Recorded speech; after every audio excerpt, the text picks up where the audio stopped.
The house sat at the edge of the Cascade Forest, where pine needles gathered in thick carpets, and the air always smelled faintly of rain, even on clear mornings. It wasn't much a weathered cabin built decades ago by a logger who'd long since vanished, but to Lauren Hart and her twin daughters, Maya and June, it was home.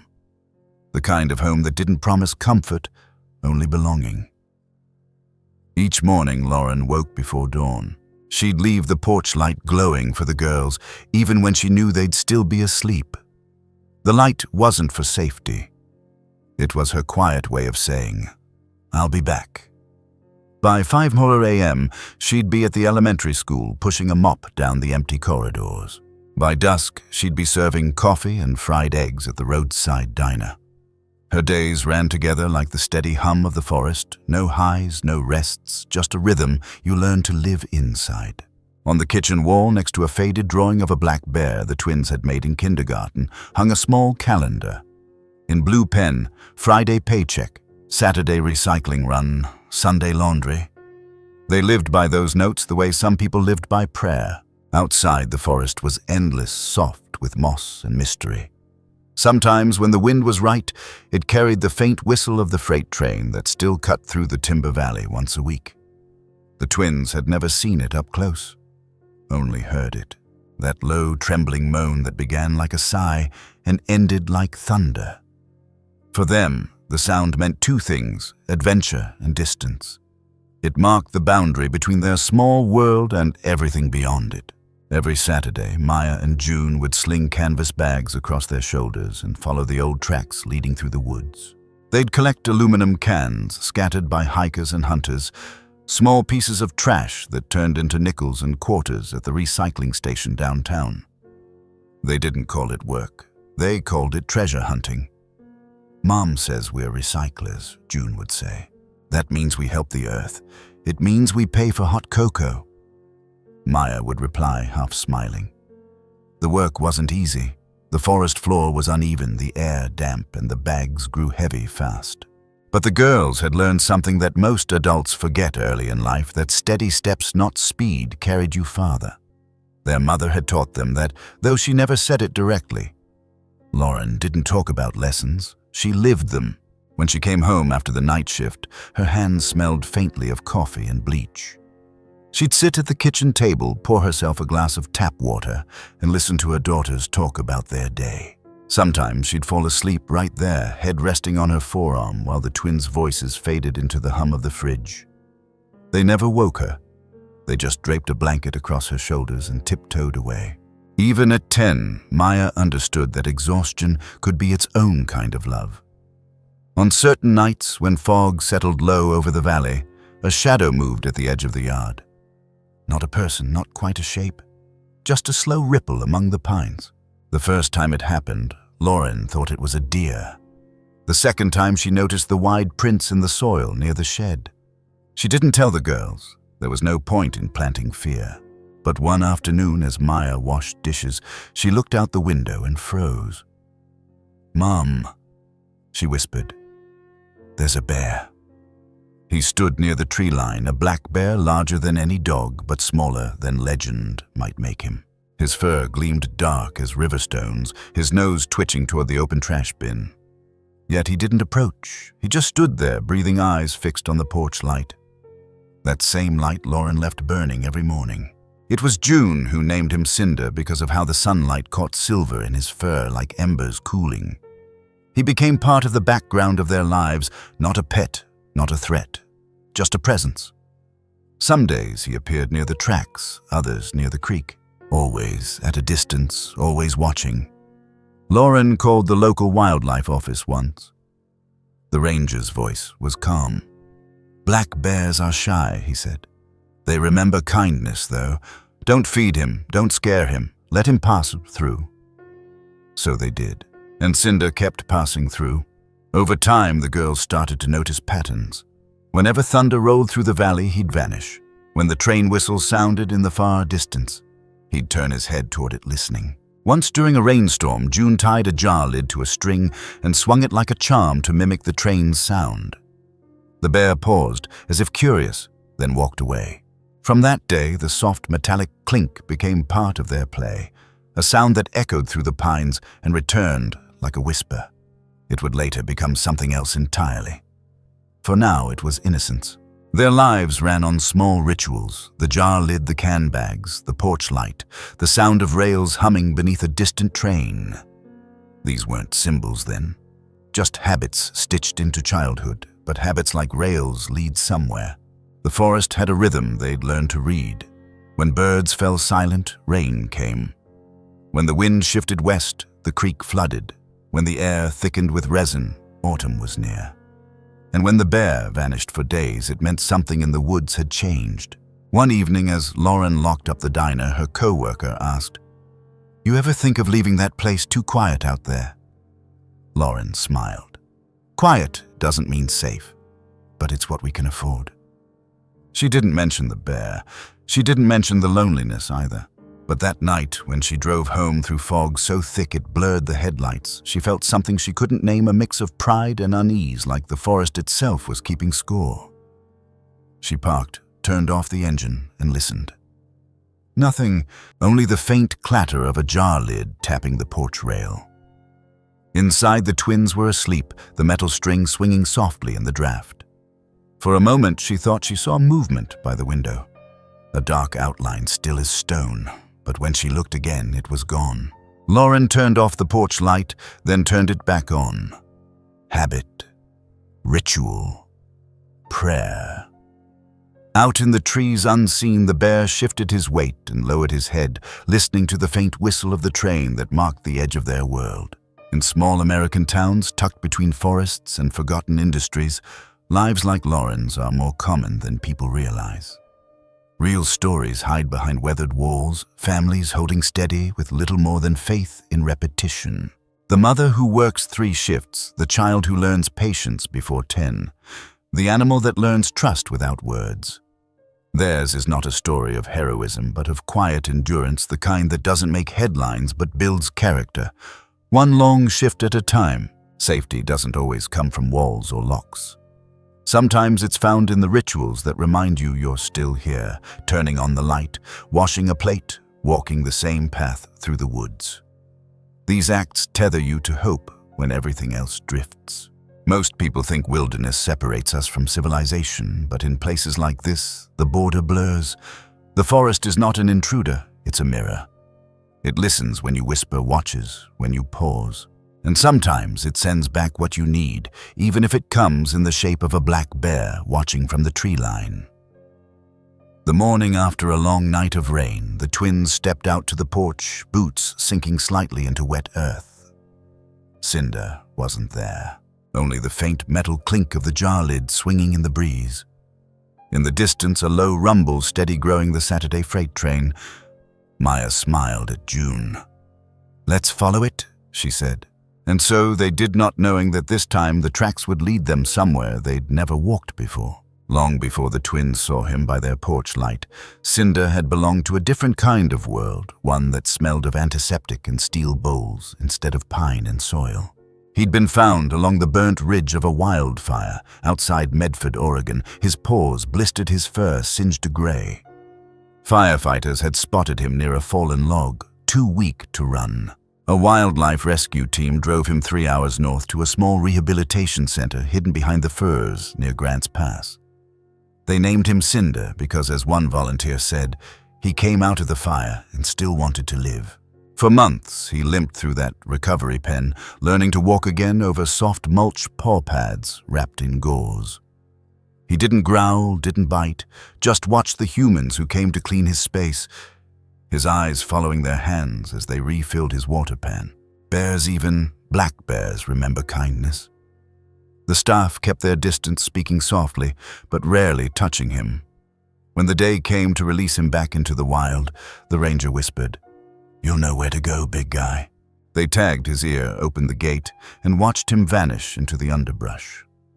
Most released bears disappear into the hills and never look back. But Cinder didn't. Months later, hikers spotted him at the edge of the Hart property, sniffing along the old logging road. Lauren didn't call the rescue again.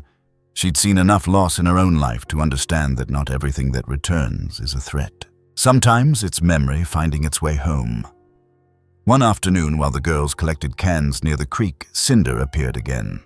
Maya froze mid-step. June dropped her bag. The bear stood across the water, half hidden by alder branches. He didn't move closer. The water between them shimmered with light. He only watched. "He's not scared," June whispered. "Maybe he knows us." Maya crouched slowly, scooped up a can, and tossed it toward the bank, a deliberate calm. They can hit a rock, making that same metallic clink that would come to define their story. Cinder's ears twitched. Then he turned, lumbering away up the hill.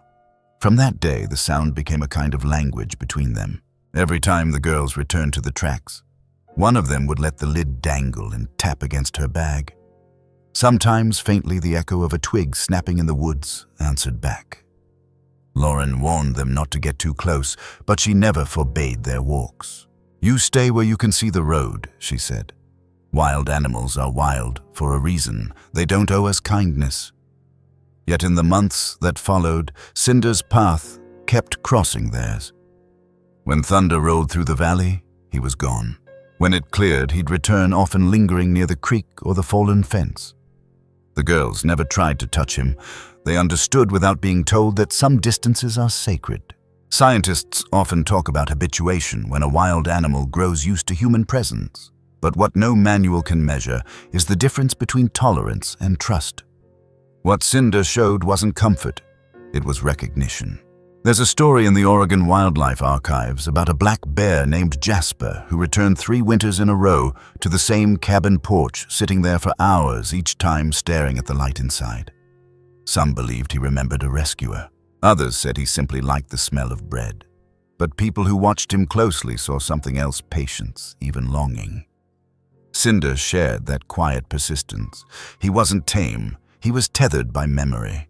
And in that sense, he wasn't unlike Lauren herself, still tied to the life she'd lost when her husband didn't come home from the mill. Some beings return not because they can't move on, but because they've recognized something still unfinished. One late afternoon, Maya and June were sorting cans by the tracks when they heard the distant whistle of the freight train.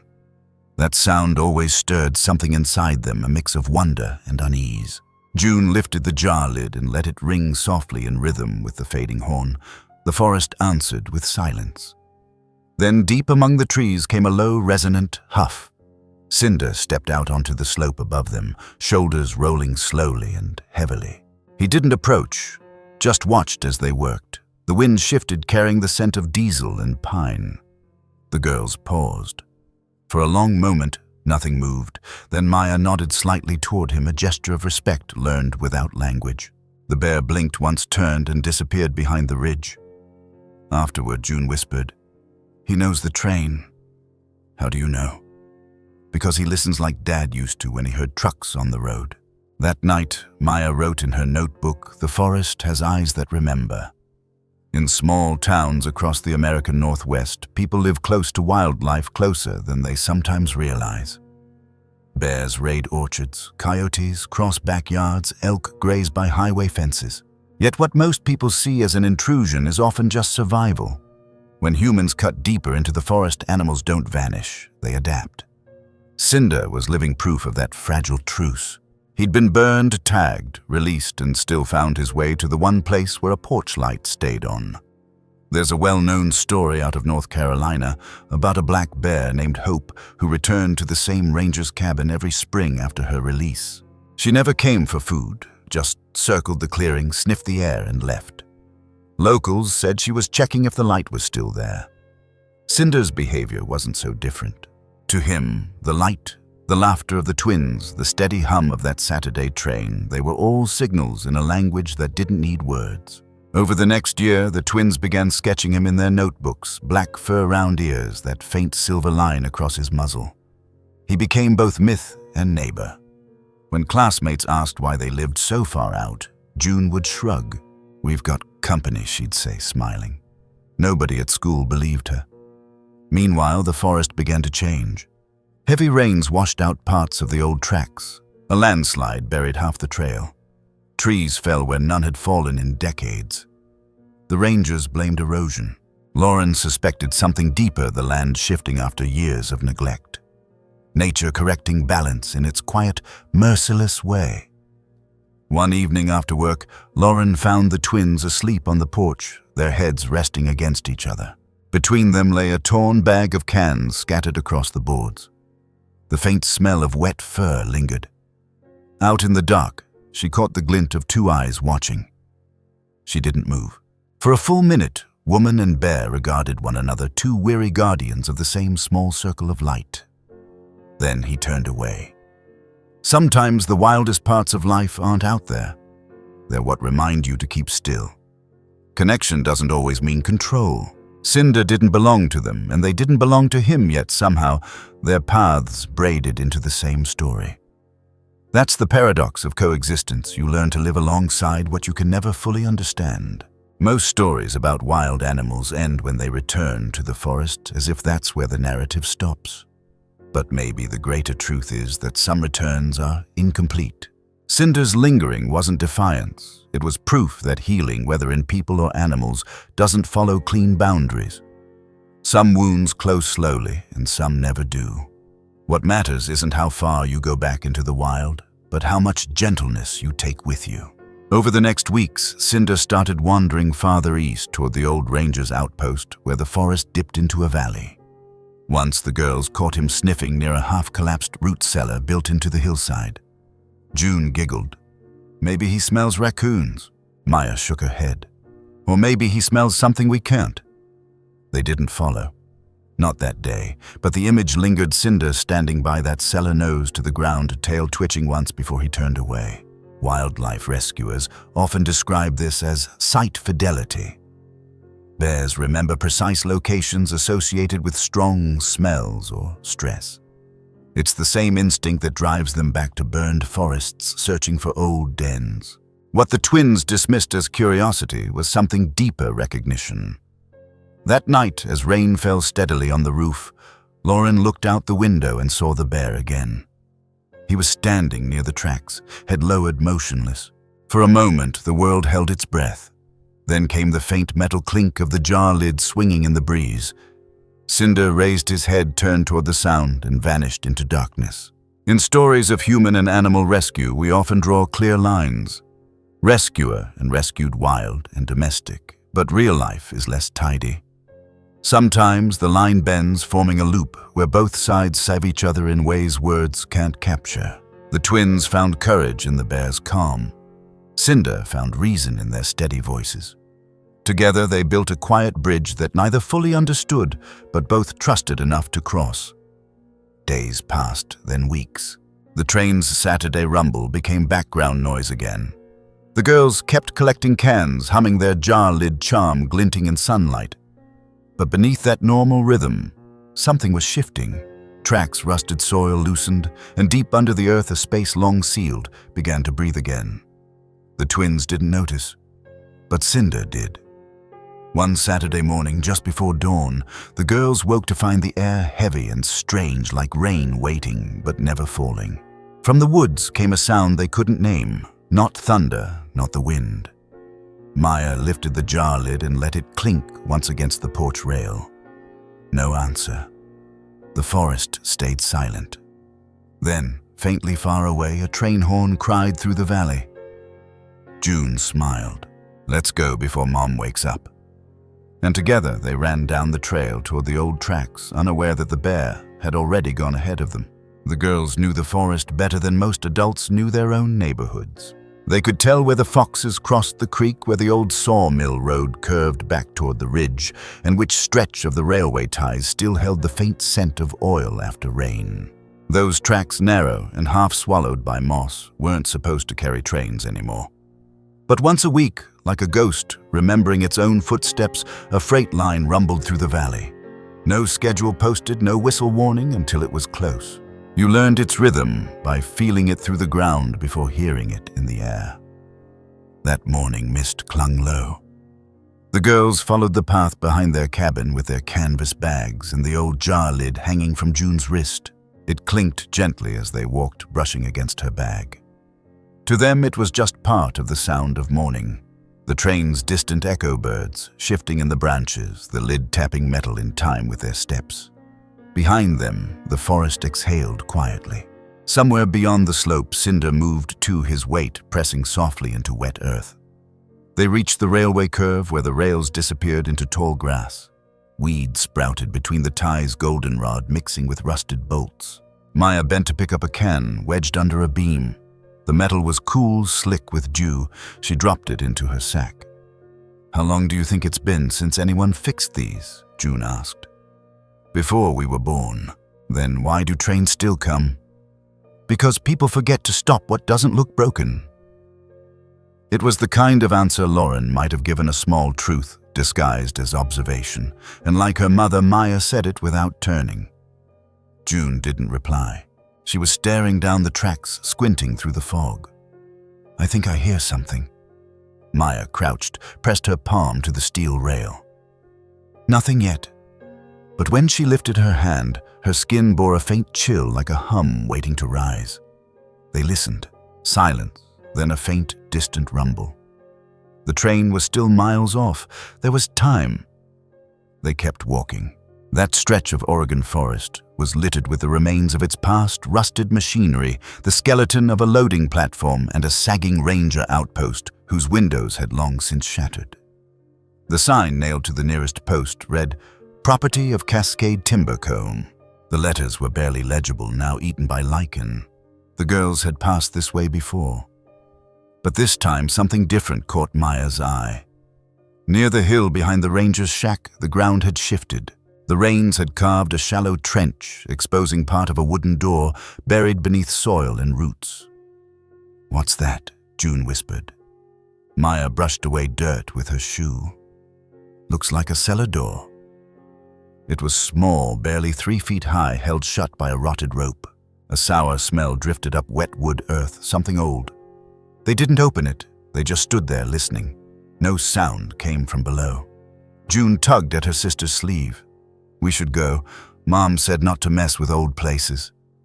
Maya nodded, but she glanced back once, uneasy, before turning away. Later, she would remember the way the air felt heavy around that spot, as if even the forest wanted silence there. Cinder had reached that same place before them days earlier. The soil still showed where he'd paced, circling, sniffing, then leaving. The girls hadn't noticed his tracks, half washed away by rain. If they had, they might have understood what it meant. But children, even the brave ones, often trust too easily. As they moved farther down the line, the ground grew softer, more uneven. June tripped once, caught herself, and laughed. "We're going to fill these bags before lunch." Maya smiled faintly. "We always do." Then she stopped. Something small and red lay tangled in the grass beside the rail. It looked like a scrap of fabric, a corner of a shirt or a sleeve faded but still bright against the dull earth. She picked it up. It smelled faintly of soap, too clean for forest ground. "Probably from campers," she said, tucking it into her pocket. They kept walking. The sound of the train deepened now, a long, low groan that made the rails tremble faintly. Maya could feel it through her shoes. "Let's head back," she said. But June was crouched beside a pile of gravel, tracing her finger over something metallic embedded in the dirt. It was the edge of a toy car, rusted one wheel missing. Someone left their toy here. She pocketed it, proud of her find. Behind them, the mist began to thin. Sunlight touched the tops of pines, and for a moment, everything felt normal again, the kind of morning where time moved slower than the heartbeats of small creatures hiding under logs. Then came a sound neither of them had heard before. A single sharp metallic clang from somewhere ahead. Not the jar lid, not the train. Something different, like a loose rail struck by a hammer. The noise echoed once, then vanished. "Did you hear that?" June whispered. Maya nodded. Could be the wind, but even as she said it, she knew it wasn't. They stood still. The forest around them felt too still, as if holding its breath. And somewhere beyond the trees, Cinder lifted his head. He'd heard it too, across the U.S. More than 200,000 miles of disused or partially active rail lines thread through wilderness and towns. Some have been converted into walking trails, but others remain half-alive old systems that never officially closed. They hum once a week, carrying freight through forgotten routes that no one maintains. They're relics of industry and persistence, echoes of a time when sound and steel stitched America together. In towns like this, tracks are more than transport. They're boundaries between memory and motion. In Montana, a family once built their home beside an abandoned spur line, thinking it was safe. Years later, when a seasonal train resumed service, the vibrations cracked their foundation. That line, like this one in Oregon, wasn't entirely dead. The people who live near them learn that silence doesn't always mean stillness. Maya and June didn't think about danger in those terms. For them, the tracks were familiar, a path through adventure, the line between chores and freedom. The idea that something unseen might travel that same path never crossed their minds. That's what makes childhood both fearless and fragile, the belief that the world stays still when you look away. They rested near the bend, unpacking sandwiches their mother had wrapped in paper. The sound of the train had quieted again. Maya frowned. It stopped. June listened. Maybe it went the other way. Trains don't just stop in the woods. Maybe it's sleeping. June teased, smiling. Maya didn't answer. She was staring down at the scrap of red cloth she'd found earlier. Something about it felt wrong. It wasn't frayed like fabric left in the weather. The edges were torn sharply. She folded it carefully, tucked it deeper into her pocket. Above them, crows wheeled once, calling sharply before disappearing over the ridge. The air shifted. Somewhere unseen, the bear moved again, his instinct tugging him toward that cellar door they'd left unopened. The world leaves warnings everywhere, but we learn to read them only after the story is over. A bent nail, a forgotten path, an animal that hesitates before entering a clearing, each one is a sign. But humans are impatient readers. We rush past the foreshadowing, eager for the ending. Sometimes it's the quietest clues. The smell of wet earth, the sound of something buried, breathing through the soil that matter most. As the afternoon faded, Lauren's voice carried faintly through the forest, calling their names from the porch. The girls began their walk back, laughter cutting through the rustle of leaves. Behind them, the forest swallowed their footprints, as if erasing a secret. That night, Lauren asked about their day. "Find anything cans, some glass and a piece of cloth. Don't keep trash," she said softly, but her eyes lingered on the folded red fabric when Maya set it on the table. For reasons she couldn't explain, it unsettled her. She picked it up, turned it over, and frowned. There were faint letters printed along the edge, too faded to read. She put it aside. "Wash your hands before dinner." Outside, the wind rose, rattling the jar lid hanging from the porch. The faint metallic rhythm echoed through the valley again. In the darkness beyond the pines, Cinder lifted his muzzle and let out a low huff. He began walking east toward the outpost. We often imagine the wilderness as untouched, but it carries more human echoes than we think. Forests remember us, the cut of axes, the hum of saws, the distant thunder of trains that once fed their emptiness. Animals like Cinder move through that overlap between history and instinct. They smell what's changed long before we realize we've built danger into the soil. To them, there's no separation between human ruin and natural rhythm. They walk both worlds. By dawn the next day, fog rolled low again, thicker this time, swallowing the sound of the woods. The twins rose early, bags ready, unaware that somewhere down the line the ground beneath the old cellar had shifted open. Cinder stood there at first, light paws pressed against damp soil, nose twitching. He didn't roar or dig. He simply listened to the faint hum under the earth and the distant vibration of rails coming alive. The train was coming again, but something else had already begun to move beneath it. That morning started like so many others. Quiet, cool, the smell of pine resin hanging in the air. Lauren had left early for her shift, a note on the table in her hurried handwriting back after dinner. "Stay near the house." The twins read it, nodded to no one, and ignored it. By 8, their boots were already crunching through wet leaves. Their canvas bags clinked faintly with cans. The sound of the jar lid tied to June's wrist followed them like a charm, metal on metal, memory on air. They followed the same track as always, through the thinning mist and toward the curve where the forest closed in tight. Neither noticed how still everything felt that day. No wind, no crows, no crickets. Stillness has a sound of its own. And they were walking through it. The first tremor came as a pulse through the soles of their shoes, not loud, but steady, like a heartbeat buried under stone. The train was early. Maya frowned. It's not supposed to come now. June glanced down the line. The rails shimmered faintly alive with vibration. We've got time, she said. But she didn't believe it.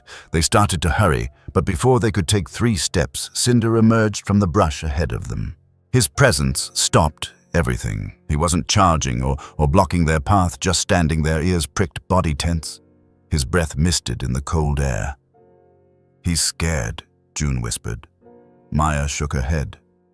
No, he's listening. The bear turned slightly, nose lifting. Then without warning, he bolted down the track. Not toward the girls, not into the woods down the line where the sound of the train grew louder. Maya dropped her bag. Cans spilled and rolled across the rails. Cinder, she called, but the wind swallowed her voice. June hesitated only a second before running after her sister. Their small figures moved fast, weaving through weeds and gravel. The train horn wailed again, closer now, the sound cutting through the forest like torn air. It wasn't panic that drove them, it was knowing that Cinder didn't run without reason. They rounded the bend and saw it, a small figure sitting between the rails, barely moving. A child. A boy, maybe 3 years old. One foot was twisted under the wooden tie trapped in a gap. His head was down, hair-matted clothes smeared with dirt. He wasn't crying loud enough to be heard over the approaching thunder. Only short, broken sobs that barely made it past his lips. Cinder slowed as he reached the child. He didn't roar or paw at the ground. He simply lowered himself beside him, pressing his huge body close enough that the boy could feel warmth through the cold air. The bear's head dipped, nose brushing the child's hair. The boy stopped shaking, frozen by something between fear and calm. Maya and June ran up, hearts pounding. He's stuck! Maya gasped. We have to lift it. June knelt by the tree, tugging at the wood. It wouldn't move. The train horn blared again, longer this time. The ground trembled. Maya glanced at the bear. Cinder's eyes were fixed on the horizon where a plume of gray smoke had started to rise. We can do this, Maya said, her voice shaking. She looked around, spotted a long branch in the grass, and jammed it under the rail. When I pull, you lift his leg out. June nodded, tears streaking her cheeks. Okay. They worked in silence. The wood creaked but didn't give. The boy whimpered. Almost, Maya said, though she didn't know if that was true. Her hands ached. The rail didn't move. The air filled with the grinding scream of metal wheels far down the line. Cinder shifted closer, pressing his weight subtly against the tie, his muscles tense. The girls didn't understand it, but his movement changed the angle just enough. The wood cracked, splitting under pressure. June pulled, and the boy's foot came free. Got him, she shouted. They grabbed his arms, stumbling back from the track. Behind them, the air shook with force. The train roared around the bend, a wall of iron and dust. The 3 children fell together into the weeds, Maya shielding the boy with her arm. The bear stayed where he was standing, tall between them and the oncoming mass. He didn't flinch, didn't run. The gust of air whipped his fur, tore through the trees and scattered leaves in spirals. The ground screamed beneath steel, and then it was gone. The sound trailed off, echoing into the valley, until only the forest's breath remained. They didn't speak at first. June held the boy close, his head against her shoulder. He wasn't hurt, just stunned, his tiny hands clutching her sleeve. Maya looked at the track, still trembling slightly, the rails glowing faintly from friction. Cinder lowered his head, sniffing the space where the boy had been trapped, then looked back at the twins. For a moment their eyes met, and Maya thought she saw something that wasn't fear or instinct, something like understanding. He turned and walked toward the tree line. The girls followed slowly, leading the boy. Rescue stories like this often sound impossible, but across North America, black bears have shown remarkable restraint and intelligence when encountering humans, especially children. Wildlife experts have documented rare moments when bears seem to protect rather than harm, stepping between danger and the vulnerable. It doesn't make them tame, it makes them aware. Animals like Cinder act from instinct sharpened by memory. He had once been trained, handled, and healed by human hands. In the face of fear, he didn't forget that connection.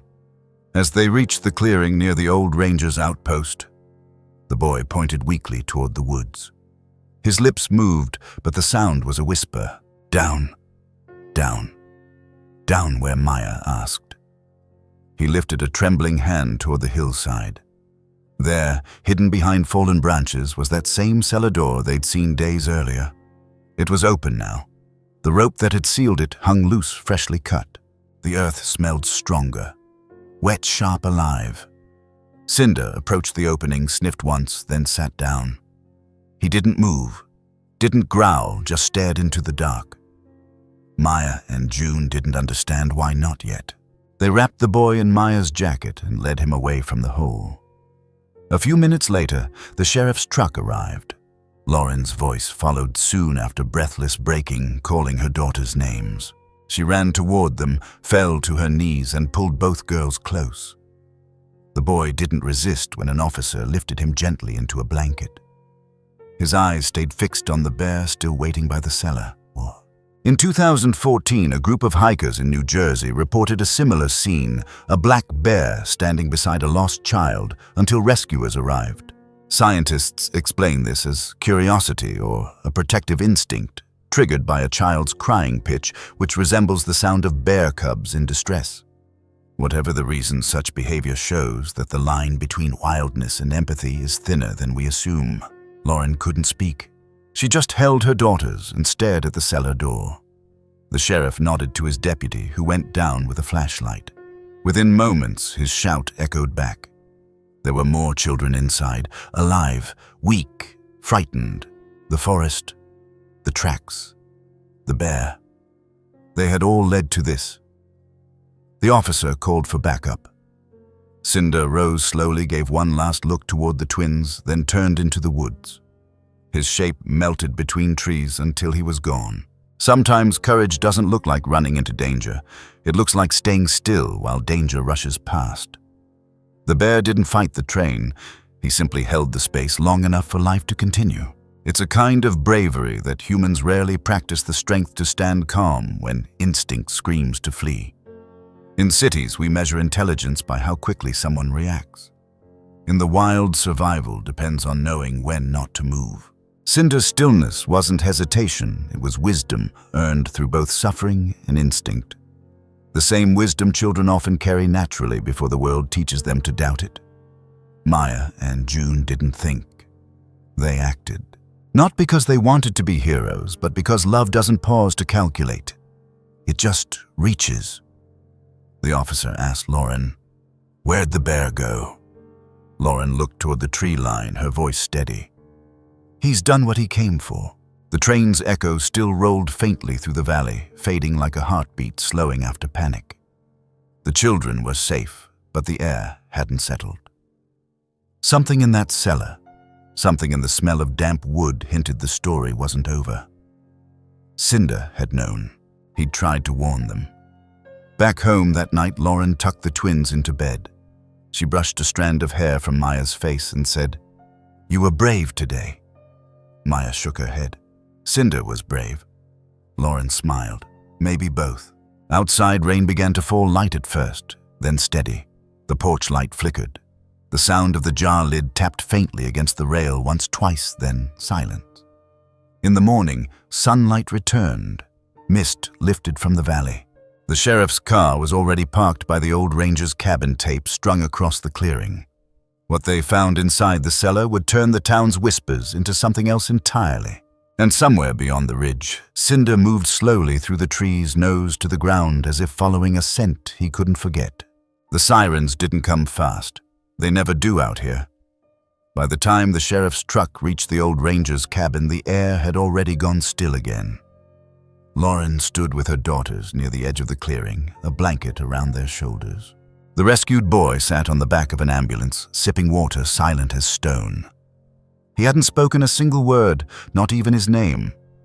But when he saw the bear, he'd reached out a small hand, as if recognizing something safe.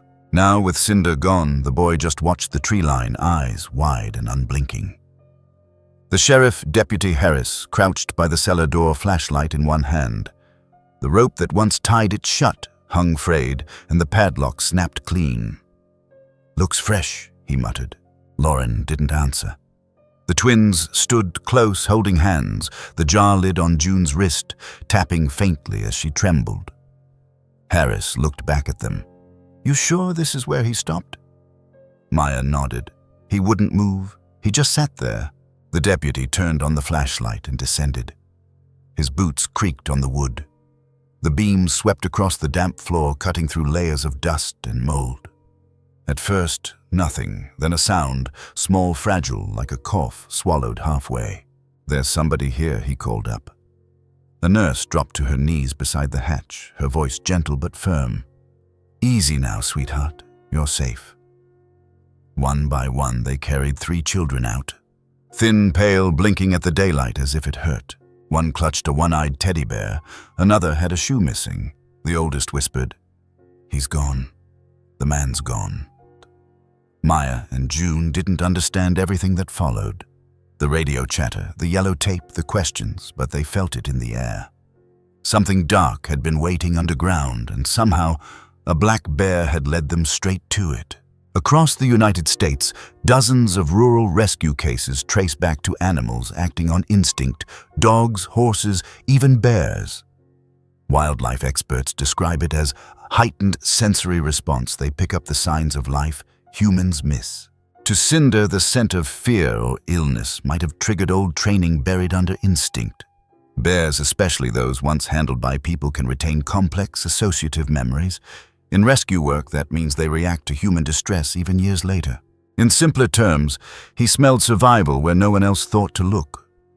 The investigation revealed the cellar had been part of an old ranger's outpost, converted decades ago into storage. The previous owner had vanished years earlier. Inside, officers found signs of habitation blankets, cans, a lantern, but no adult. It looked like someone had left in a hurry. The footprints leading away from the cabin vanished at the creek. For now, the children's names were unknown. That night, a reporter from the county paper arrived, camera in hand. Lauren refused to let him photograph the girls. "They've seen enough," she said. Instead, he took a wide shot of the clearing, the tape, the broken door, and the space where Cinder had stood. The photo would run the next morning with a simple headline, "Lost Children Found Alive." No mention of a bear. No one outside that valley would ever know. At home, Maya couldn't sleep. She lay awake listening to the faint wind against the window pane. "Do you think he'll come back?" she whispered. June, half asleep, murmured, "He always does." The next day, Deputy Harris visited. He stood on the porch, hat in hand, boots still muddy. "You girls did something good," he said softly. "But that bear, he might have done more." He knelt, pulling a folded piece of cardboard from his pocket, sealed in a plastic bag. "We found this in the cellar." Lauren hesitated before taking it. Inside, written in a child's shaky hand, were the words, "Mama, come back before he does." The twins didn't say anything. They just looked at each other. Harris exhaled. "Sometimes you don't get answers, but you get closure." He tipped his hat and left. Years ago in rural Maine, a similar story unfolded. A missing toddler was found near an abandoned barn after a wild animal was spotted lingering nearby for days. Locals dismissed it as a coincidence. But search and rescue officers noted the animal, another black bear, had stayed within a mile of the site until the child was found. In the natural world, survival is woven with awareness. Bears don't perform miracles. They respond to imbalance. When something breaks the rhythm of their world, like fear, blood, or human scent, they act. In the days that followed, life in the Hart household shifted. People from the town came with food and blankets. The diner owner offered Lauren extra hours. A teacher sent school supplies. For once, the world seemed to tilt toward kindness. Yet Lauren couldn't stop thinking about the cellar, the way the bear had known where to stop the smell of damp air that seemed older than memory. She drove to the site once more before dusk. The police had cleared out the tape, fluttering loose in the wind. She stood by the hatch, staring into the dark. A faint echo of her own breath came back to her, hollow and uneven. "Thank you," she whispered to no one in particular. A twig snapped behind her. She turned. At the tree line, half hidden in shadow, stood Cinder. He didn't move closer, only watched. The evening light caught the faint scar across his muzzle, turning it silver. He blinked once, then turned away, disappearing between the pines. Not every rescue ends with a celebration. Sometimes it ends in quiet understanding that life continues even after horror because something wild decided to care. The lesson isn't about heroism, it's about awareness. The world keeps its balance through listening, whether it's a mother sensing danger in silence or a bear stopping where others would have walked past. At dinner that night, Maya pushed her food around her plate. "Mom," she said softly. "Did Cinder know those kids were there?" Lauren hesitated. Maybe. Or maybe he just knew something was wrong. "That's the same thing, isn't it?" Maya asked. Lauren nodded. "Yes, maybe it is. Maybe it." The story spread through the county, then faded like all stories do when new headlines come. But the people in town remembered. The clerk who once scolded the twins for loitering now kept juice boxes behind the counter just in case. The school custodian who'd barely nodded to Lauren before started saving aluminum cans in a bag for the girls' weekend collection. Small gestures, quiet acknowledgments that life had brushed close to something sacred and fragile.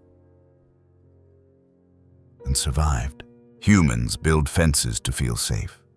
Nature builds connections. The bear didn't see boundaries between people and forest, between fear and duty. To him, the air carried one truth: something alive needed help. In a world that often confuses noise with awareness, Cinder proved that listening, truly listening, can still change what happens next.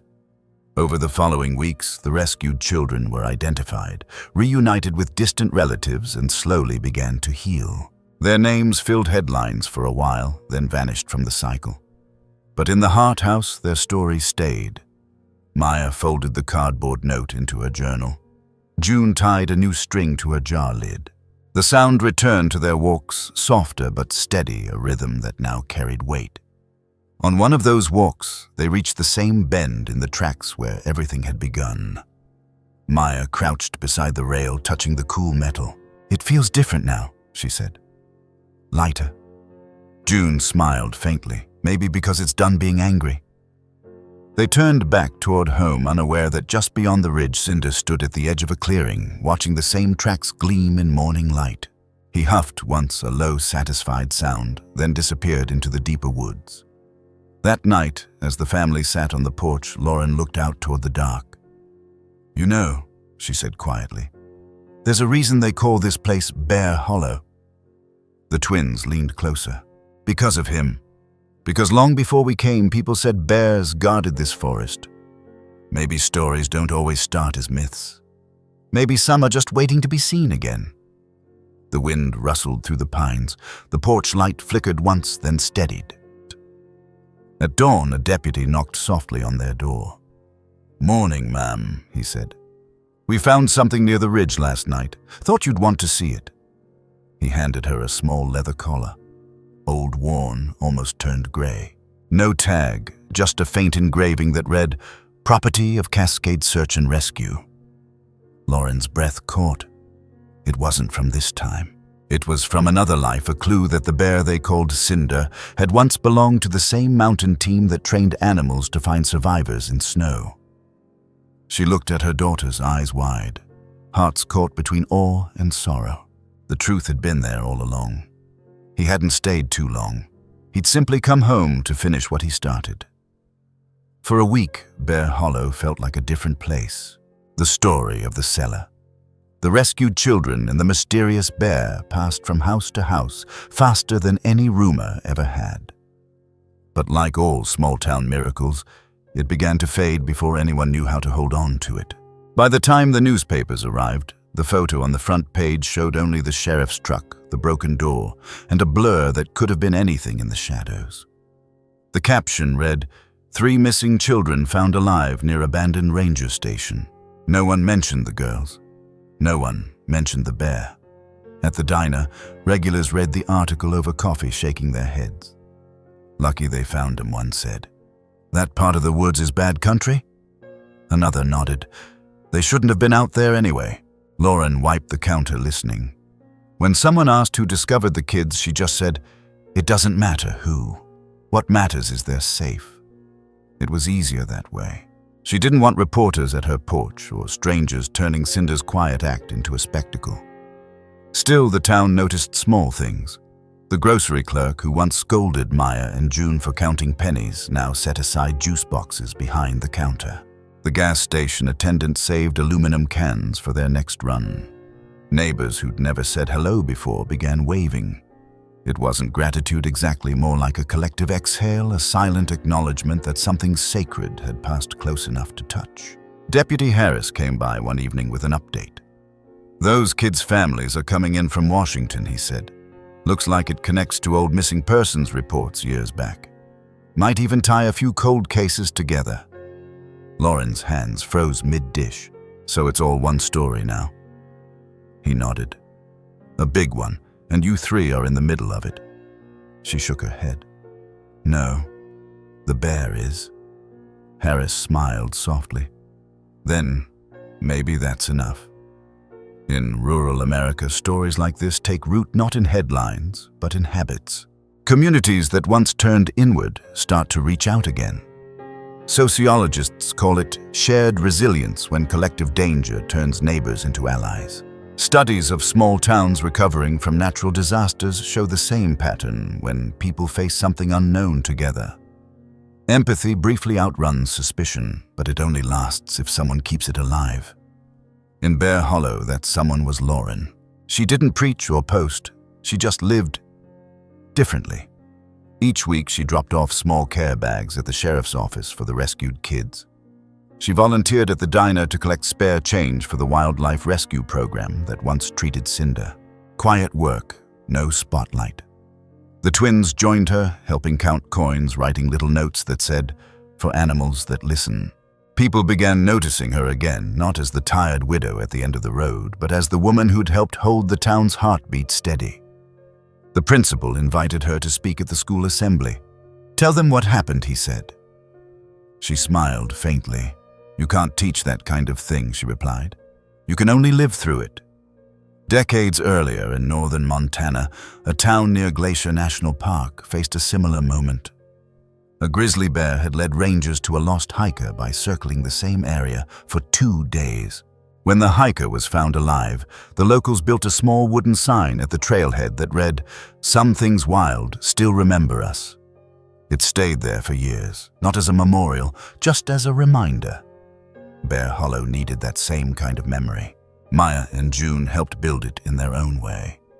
Every Saturday they still walked the tracks, not to collect cans now, but to leave small bits of fruit near the tree line. Not bait, just offering. They never saw Cinder again, but sometimes they'd find paw prints in the mud, wide, deliberate, unmistakable. It was enough. The town began to heal around the story. The sheriff's office released an update connecting the seller to a man who'd disappeared months earlier after an investigation into missing children. They never found him, only the evidence he'd left behind. But the report closed 7 cold cases from across 2 states. The headlines moved on. The people didn't. Forgetting is easier than remembering, especially when remembering hurts. But silence doesn't erase truth, it just buries it until someone or something decides to dig it up. The bear didn't understand human laws, but he understood imbalance. The town had spent years looking away from its ghosts. Cinder forced them to look. Sometimes that's what healing requires. Not answers, just attention. A month later, the diner hosted a fundraiser for the local wildlife sanctuary. The same patrons who once grumbled about bears knocking over trash bins now donated quietly. One man said, "Guess we owe 'em something." Another added, "They keep us honest." Lauren listened, smiling behind the counter. The world wasn't fixed, but it was lighter. That night, as the twins helped her close up, June asked Mom, "Do you think he knew we'd tell people?" Lauren looked at her. "I think he didn't care about that part. He just wanted peace. Modern life teaches us to measure impact in recognition, likes, shares, headlines. But nature works differently. The forest doesn't ask for credit when it cleans the air, and the bear doesn't wait for applause after saving a life. Their work is anonymous, and maybe that's why it endures. The world keeps spinning not because of grand gestures, but because of quiet ones." On a warm Sunday afternoon, the sheriff invited the family to see the cabin one last time before it was sealed for good. They stood in the clearing, the air clean, now the smell of rot gone. Grass had begun to grow where the cellar once stood. Harris pointed to the new sign hammered beside the trail site of the Bear Hollow Rescue, dedicated to the unnamed bear who led the way. The twins placed the jar lid at the base of the sign. It gleamed faintly in the sunlight, a small, soundless token of everything they couldn't say. Harris cleared his throat. "The ranger folks are naming this area a wildlife protection zone. No more hunting or logging. That bear did more for conservation than any petition I've seen." Lauren smiled. "He just reminded us who lives here besides us." In Colorado's San Juan National Forest, local rescue teams once used the story of a black bear that alerted hikers to an injured child as training material. They called it the listening protocol, a reminder that saving lives sometimes means watching the landscape for what it's trying to tell you. The Bear Hollow case would become something similar, shared quietly among rescuers across Oregon. By early fall, the valley returned to its slow rhythm. The diner hummed. The school bell rang. Trains passed every Saturday morning right on time. And though no one saw him, everyone said they felt it, the sense that the forest was calmer now, like a storm that had finally learned to rest. When people say the town forgot, what they usually mean is the noise faded. But forgetting isn't always bad. It's what lets wounds turn into scars. The important thing is what remains. After the softened habits, the slower tempers the porch lights left on just a little longer. Maya began writing short essays for her class about the bear. One of them ended with, "He didn't save us because we were special. He saved us because he could." Her teacher read it aloud without naming her. The classroom was silent afterward.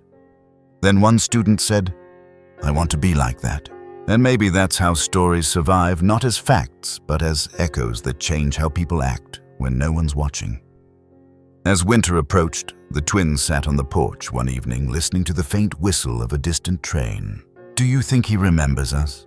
June asked. "Bears remember everything," Maya said. She glanced toward the woods. The pines swayed in slow rhythm. Somewhere out there, she imagined Cinder walking through snow drifts, leaving prints that no one would see before morning. Far off, a single metallic sound, soft, hollow, rang through the cold air. The jar lid on the new sign had caught the wind. It clinked once, twice, like a heartbeat. Lauren stepped outside, smiled at the sound, and whispered, "Good night." Beyond the ridge, under stars so bright they almost looked like eyes, a black shape paused by the creek, raised its head and listened. Then Cinder moved on, fading into the quiet that had once forgotten him but never would again. Winter came early that year. The first frost glazed the rails, turning the forest floor pale before the sun even rose. The twins woke to the sound of the heater groaning and their mother humming softly in the kitchen. Lauren had started working fewer night shifts. Life had settled into something that resembled peace. But peace never truly erased what came before. It just folded it neatly into memory. And that memory still had fur and weight and a heartbeat that sometimes echoed faintly in the wind. One morning, while gathering firewood, Maya found paw prints by the creek. Not fresh, not faint, either deep enough to hold melted snow. She crouched, tracing them with her gloved hand. "He came back," she whispered. June knelt beside her. "How do you know?" Maya smiled. "Because he walks the same way I do, one step careful, one step quick." They followed the tracks until they disappeared into a patch of ferns near the ridge. The forest was quiet except for the sound of dripping ice. It felt like they were standing inside a held breath. Maya brushed aside leaves and found something half buried beneath the dirt, a strip of old fabric, blue and frayed. She recognized it instantly, the same color as the rescue workers' jackets. She didn't pick it up. Some memories are meant to stay rooted. That night by the fire, she told her mother. Lauren listened, stirring her tea. "If he's still out there," she said softly, "he knows this place better than anyone." Then after a pause, "Maybe better than we ever will." Scientists who study black bears often speak about their extraordinary memory. They can recall food locations, migration routes, and even human voices for years. A bear, once released from a rehabilitation center in Alaska, returned 6 winters later to the same trail where it had been freed. Another, in Pennsylvania, recognized the sound of a ranger's truck long after its first rescue. To remember isn't just survival, it's continuity. It's how the wild keeps its story straight. Cinder had that same kind of memory, but it wasn't just about place. It was about people. The scent of the twins, the sound of the jar lid clinking, the rhythm of the train, they had become his compass. One evening near dusk, Deputy Harris stopped by the cabin again. "We set up trail cameras by the ridge," he told Lauren. "Got something." He placed a small tablet on the table. The screen flickered to life, grainy footage of the forest snow swirling. Then a shadow, huge, slow, unmistakable. Cinder. The bear moved toward the camera, paused, and looked straight into the lens. His breath fogged the air. In his mouth, faintly visible, was something small and white, a strip of cloth. Lauren's hand went to her throat. "That's from the cellar," she said. Harris nodded. "We found the same material in the rescue site. Don't know how he got it, but..." His voice trailed off. "Some things don't need to be solved. They just need to be witnessed." The next day, the twins and their mother hiked to the ridge. The snow crunched beneath their boots. When they reached the clearing, the old sign that read Bear Hollow Rescue was half buried under drifts. Maya brushed the snow away, revealing the metal jar lid still tied to its post. She tapped it gently. Clink! The sound carried across the forest, thin but clear. A moment later, a deep rustle came from the trees. They turned, and there he was. Cinder. Older now, slower, but unmistakable. His fur carried streaks of gray along his muzzle. He stood at a distance watching. The twins didn't move. They didn't need to. The bear tilted his head, huffed softly, then lowered himself to the ground. He stayed there, eyes half closed, calm.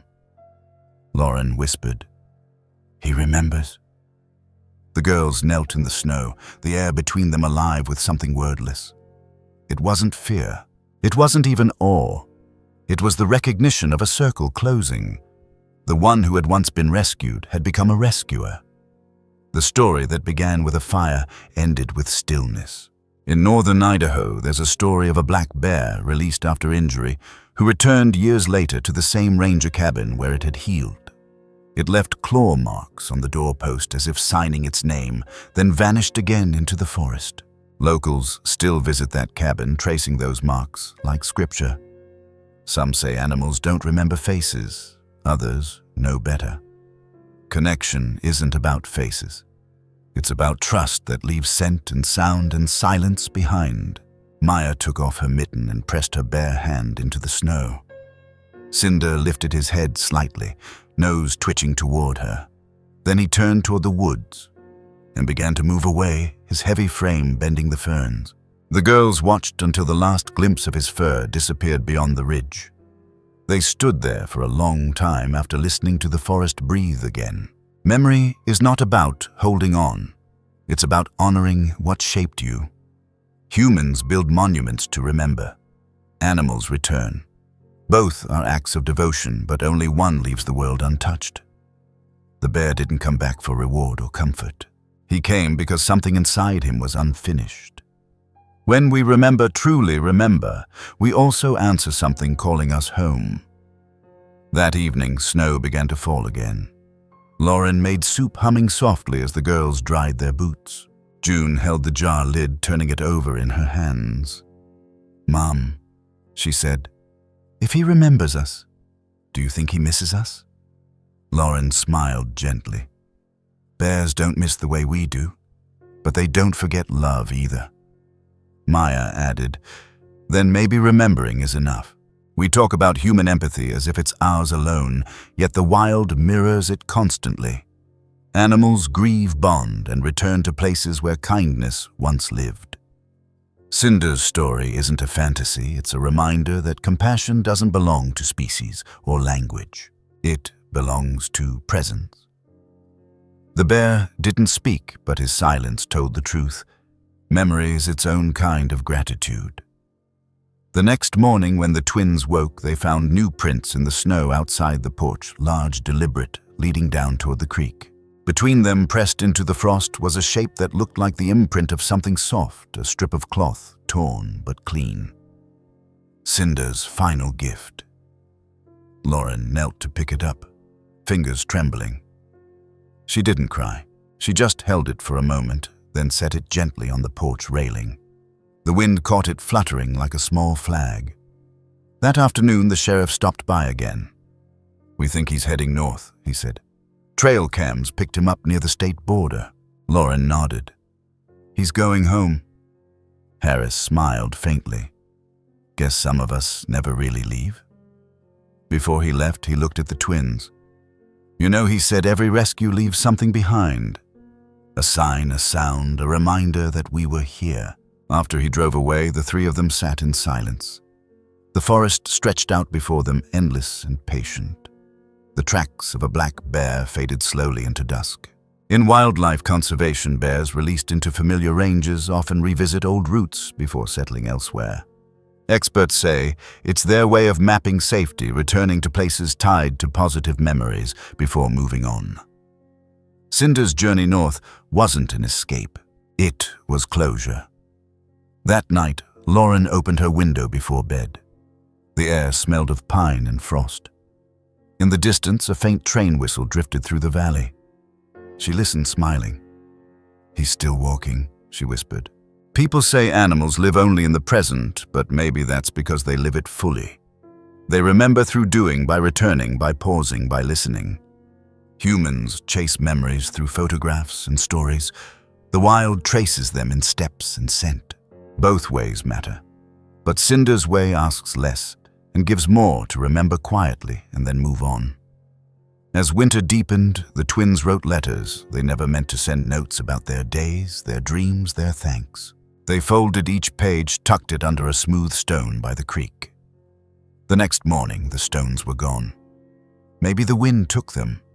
Maybe something else. Weeks later, the snow began to melt. The ground released its breath, and the forest filled again with sound water, rushing branches, creaking the faint metallic clink of that jar lid at the memorial sign. The girls heard it and smiled. The bear who remembered had finally rested. But the story wasn't finished yet.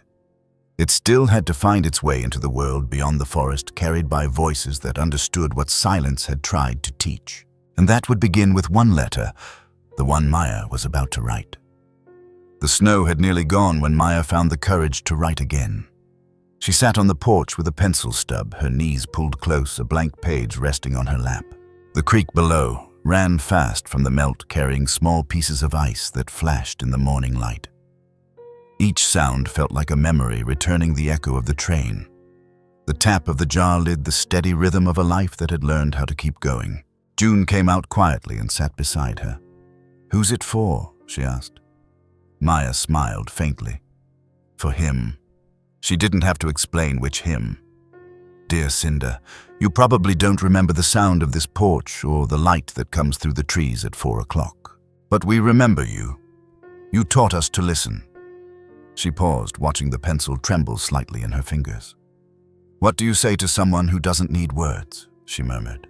June leaned closer. "You tell him anyway."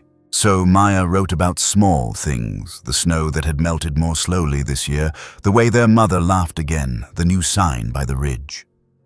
She wrote that people in town had stopped calling the forest cursed. They called it home again.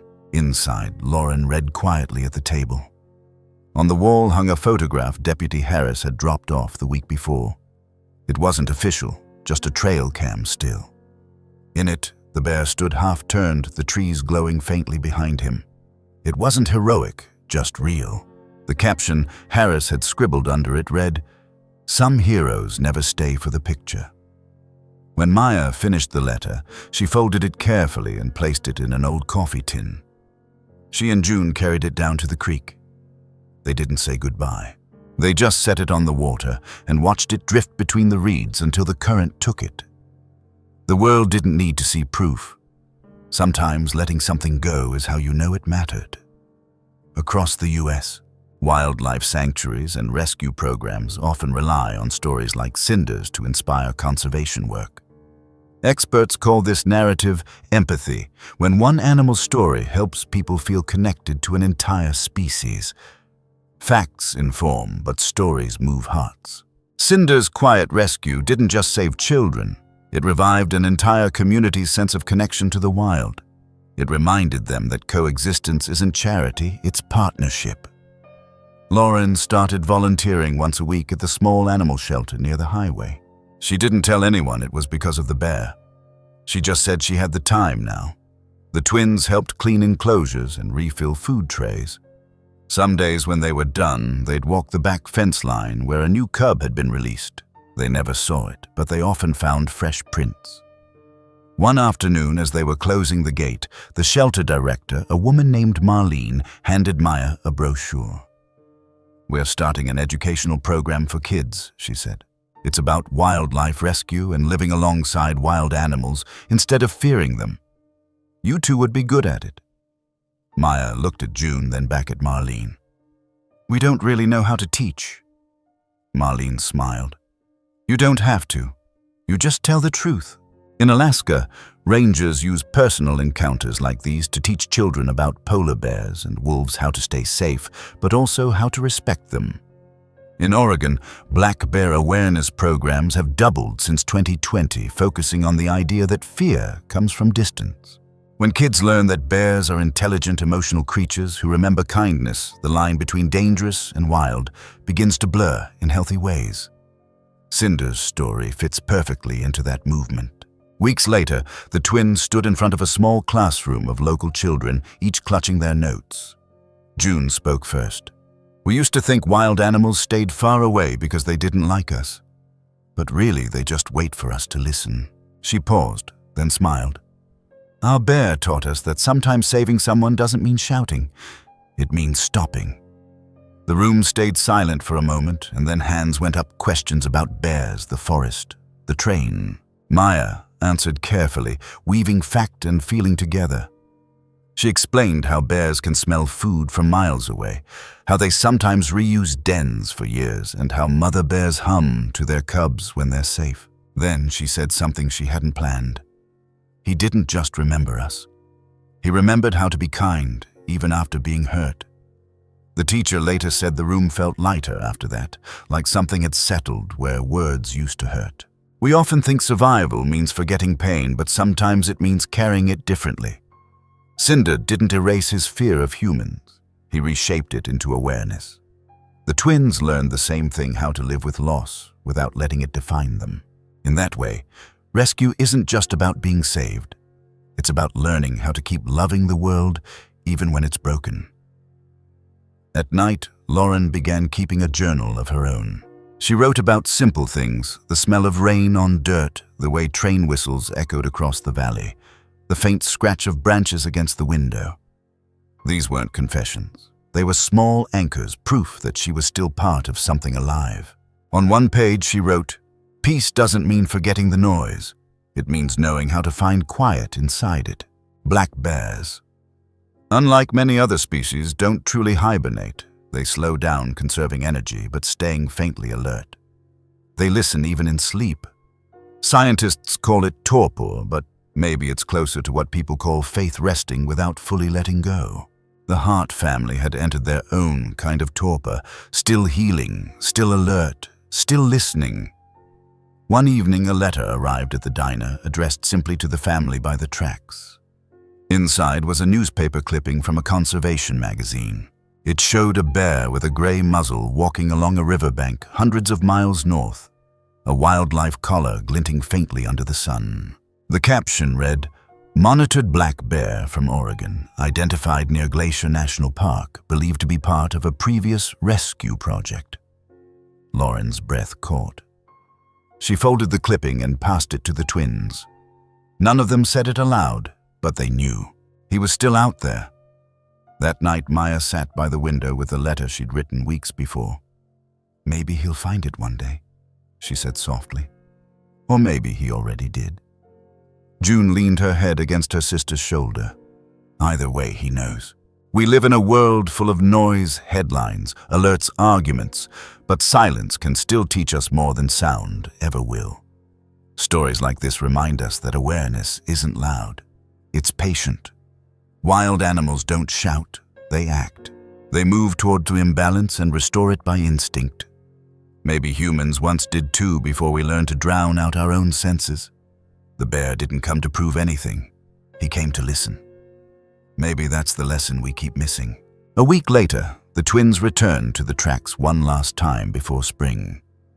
The rails gleamed under the sun.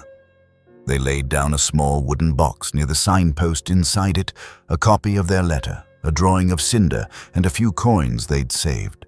"For the next ones," June said. "For whoever gets lost." Then they turned back toward home, the sound of the distant train fading like a lullaby instead of a warning. Lauren waited for them on the porch.